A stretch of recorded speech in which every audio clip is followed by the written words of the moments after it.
who informed Times Now that this is against the growing intolerance against the country. Right. They want answers from none other than the Prime Minister of the country. In fact, the procession will begin right behind me here from the Parliament. If my video journalist can just pan you and show you the situation here. The security has been drastically increased. Vijay Chowk and the surrounding areas are almost a fortress now. Right. There's SPG here. Right. All right. Aditya and Tripti, we're going to come back to this story in just a bit, but we have breaking news coming in.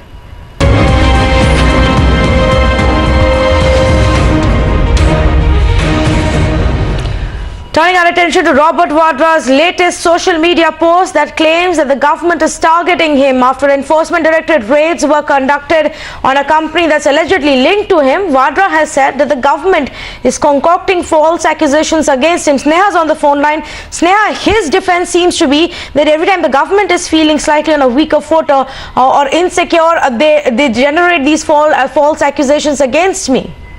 Well, that's right. In fact, this has been the standard argument of Robert Vadra, who always said that he's been victimized simply because he is close to the nephew, to the Gandhi family, and that's the reason why he's been targeted all the time. And this, of course, is in connection with the ED raids at Illegini Sinlees, which of course bought land from Robert Vadra's Skylight Hospitality Private Limited.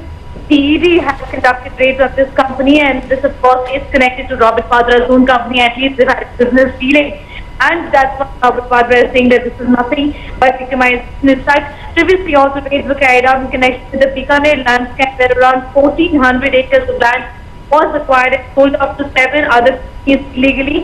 One of the companies in question, if you recall, was Robert Vadra's company, Skylight Hospitality. So Robert Vadra's allegation that there is a pattern to all of this, that he's been continuously victimized simply because he is associated with the Gandhi family, and that this is nothing political vendetta. Right, so that's a reaction coming in from Robert Vadra. But Sneha, this is what happens every single time, and then later when the debate goes on, then Robert Vadra and even leaders from the Congress say that if there is something which is illegal or there is something wrong, then please go ahead and probe that. So now that is happening, now that ED is conducting raids and looking into the matter, investigating it, why would Robert Vadra have a problem if the accusations any which ways are false, he thinks? Well, what Robert Vadra is saying, that you can investigate the case. I'm open to investigations and even other cases.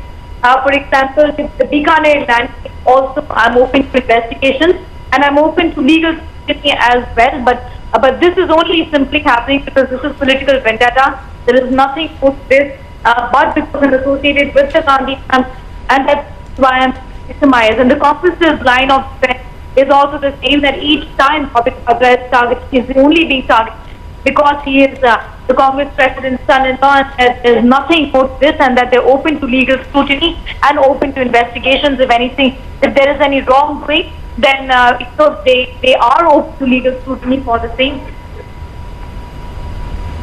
Look, we'll try and fix that audio connection with Sneha and get her back, but this is the big story right now. Robert Vadra lashing out at the centre, saying every time they feel they get insecure, they concoct false accusations against me.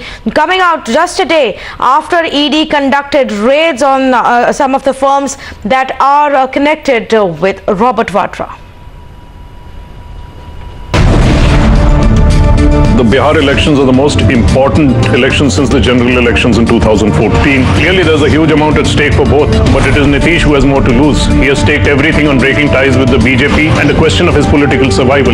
Modi, on the other hand, despite the defeat, can go back to doing his job as PM despite an electoral defeat.